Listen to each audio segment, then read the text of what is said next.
आज हमारे बीच में कर्नल रोहित चौधरी, जो हमारे all India ex serviceman Congress जो हमारा डिपार्टमेंट है उसके चेयरमैन हैं, वो आज हमारे बीच में वो मुख्य अतिथि हैं।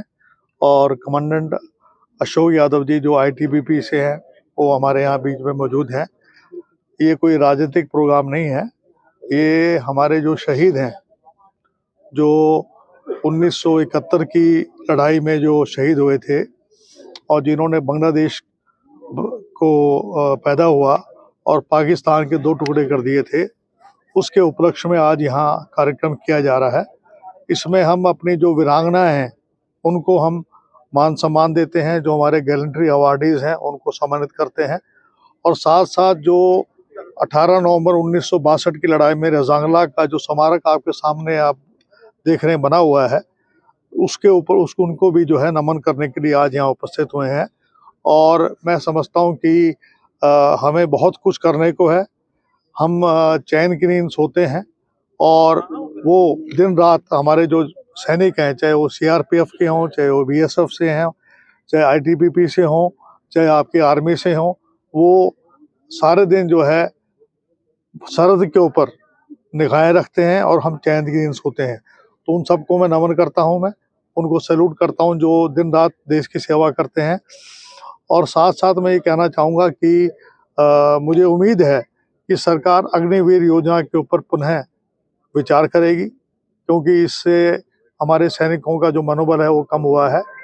और साथ साथ जो है वन रैंक वन पेंशन जो है उसको अभी रिव्यू होना था, वो रिव्यू नहीं हुआ, उसको दोबारा से रिव्यू करें। और मैं समझता हूँ कि जो आज का जो कार्यक्रम है इसमें हम अपनी वीरांगनाओं को सम्मानित करेंगे।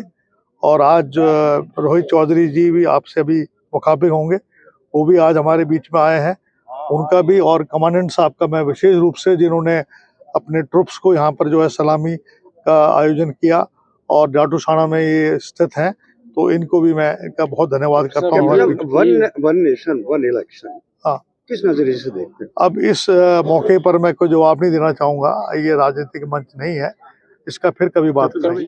जी, सबसे पहले तो मैं अहिरवाल की इस वीरों वीरांगनाओं की धरती पर सबको नमन करना चाहता हूं। आज रजांगला के इस पार्क के अंदर, इस जगह के ऊपर जो वीरों की धरती है, शहीदों की धरती है, उस सबको मैं नमन करना चाहूँगा और याद करना चाहूँगा हमारे जो 1971 की लड़ाई के अंदर जिस तरह से भारतीय सेनाओं ने काम किया, और उस समय के नेता प्रधानमंत्री जी इंदिरा गांधी जी थे, उन्होंने जिस तरह से 9-10 महीने के अंदर पूरा एक इंटरनेशनल माहौल तैयार किया भारत की संप्रभुता को बचाने के लिए, क्योंकि बहुत सारे शरारती बांग्लादेश से हिंदुस्तान में आ रहे थे सिक्योरिटी के बहुत थ्रेट से। तो इस तरह से एक इंटरनेशनल माहौल तैयार हुआ। भारतीय सेनाओं ने, सैम मानेकशॉ जी हमारे फील्ड मार्शल, उस समय के आर्मी अध्यक्ष, आर्मी के सेना अध्यक्ष, उन्होंने बहुत बेहतरीन आर्मी, एयरफोर्स, नेवी का एक इंटीग्रेटेड अप्रोच करते हुए एक मिलिट्री हिस्ट्री की सबसे बड़ी सर्जिकल स्ट्राइक ऑर्गेनाइज की और बांग्लादेश के भीतर जाकर 13 दिन के अंदर एक निर्णायक युद्ध किया, जिसके अंदर 93,000 से ज़्यादा सैनिक जिन्होंने सरेंडर किया। ये मिलिट्री हिस्ट्री का सबसे बड़ा सरेंडर भी है, मिलिट्री हिस्ट्री की सबसे बड़ी सर्जिकल स्ट्राइक भी है।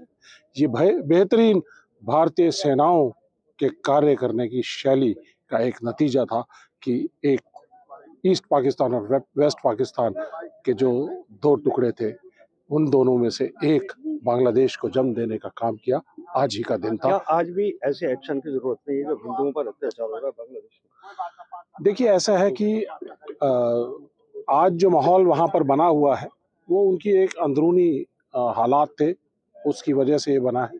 लेकिन हम सरकार से कहना चाहते हैं कि जिस बांग्लादेश को आज़ाद करने में, बनाने में इंडिया का पूरा, भारतीय सेनाओं का, भारत के लोगों का पूरी तरह से एक सहयोग था, आज बांग्लादेश को ये इस चीज़ को याद करते हुए अपने वहाँ की जितनी भी माइनॉरिटीज़ हैं, हिंदू हैं, बौद्ध हैं और बाकी सब हैं, सबको सौहार्द से रहना चाहिए और सबकी सिक्योरिटी बनाए रखनी चाहिए। और ये सरकार की जिम्मेदारी है कि बांग्लादेश हमारा पड़ोसी मित्र है, पड़ोसी को बदल नहीं सकते, लेकिन वहाँ पर माहौल बनाना और तैयार करना ये सरकार की, हमारी भी जिम्मेदारी है और उनकी सरकार की भी जिम्मेदारी है। Thank you sir.